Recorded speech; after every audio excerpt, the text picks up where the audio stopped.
Hello dear viewers, आज हम बनाने वाले हैं चॉकलेट बिस्किट फज मुनज़्ज़ा के स्टाइल में। चलिए अब हम इंग्रेडिएंट्स की ओर चलते हैं। मेरी बिस्किट के 120 ग्राम्स के 2 पैकेट लिए हैं हमने। कोको पाउडर 2 टेबलस्पून लिया है हमने। मिल्क मेड 400 ग्राम्स यानी कि एक मिल्क मेड टिन लिया है हमने। कोकोनट पाउडर, अखरोट, काजू, बादाम सारे एक टेबलस्पून लिए हमने। अब हम हमारे ड्राई फ्रूट्स और बिस्किट्स का पाउडर बना लेंगे। इसमें अब हम हमारा कोको पाउडर ऐड करके सारे ड्राई इंग्रेडिएंट्स को अच्छे से मिक्स कर लेंगे।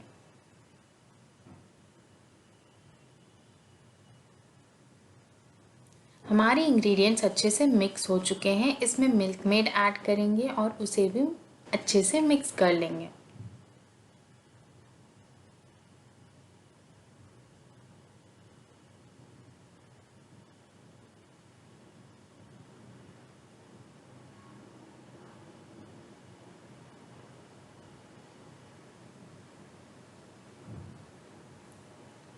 छोटे बच्चे अक्सर ड्राई फ्रूट्स खाने के लिए सताते हैं।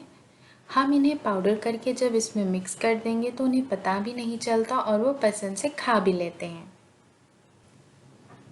हमारा फज की जो कंसिस्टेंसी होती है वो एक डो की जैसी होती है। अगर आपको थोड़ा सॉफ्ट चाहिए आपका फज तो आप अभी दूध ऐड करके मिक्स कर लें। केक टिन या बाउल को हम क्लिंग रैप या बटर पेपर से लाइन कर लेंगे ताकि हमें इस फज को डीमोल्ड करने में आसानी हो। अब हम हमारे फज को इवनली स्प्रेड कर लेंगे और उसे 1-2 घंटे के लिए फ्रिज में रखेंगे क्योंकि चिल होने के बाद इसका जायका अच्छा लगता है। जब तक ये फ्रिज में रेस्ट होगा हम एक टॉपिंग बना लेंगे। ये स्टेप ऑप्शनल है। हमारी टॉपिंग बनाने के लिए हम लेंगे 1 टेबलस्पून दूध, 1 टेबलस्पून मलाई, चीनी स्वाद अनुसार, कोको पाउडर 1 टेबलस्पून। अब एक पैन में हम हमारा दूध, मलाई, कोको पाउडर और चीनी ऐड कर लेंगे। इन सबको हम अच्छे से विस्क कर लेंगे ताकि इसमें लम्प्स ना रहें। हम इस मिक्सचर को बॉयल आने तक के लिए पकाएंगे।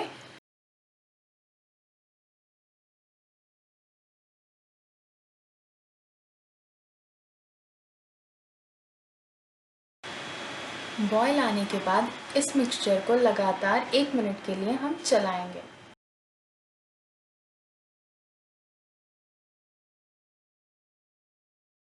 ये रूम टेम्परेचर पे आने के बाद हम इसे फ्रिज में रख लेंगे। अब 2 घंटे हो चुके हैं। हम हमारे फज को डीमोल्ड कर लेंगे।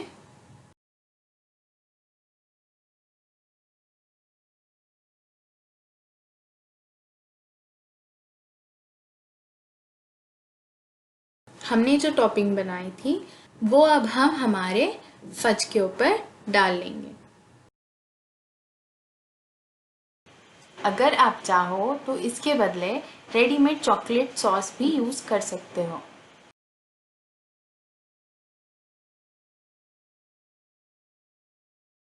हमारे फज को एक नीट लुक देने के लिए हम साइड्स को ट्रिम कर रहे हैं।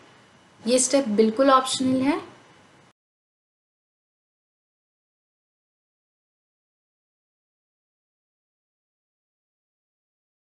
अब हम इसे अपने मनपसंद शेप में कट करके सर्व कर लेंगे।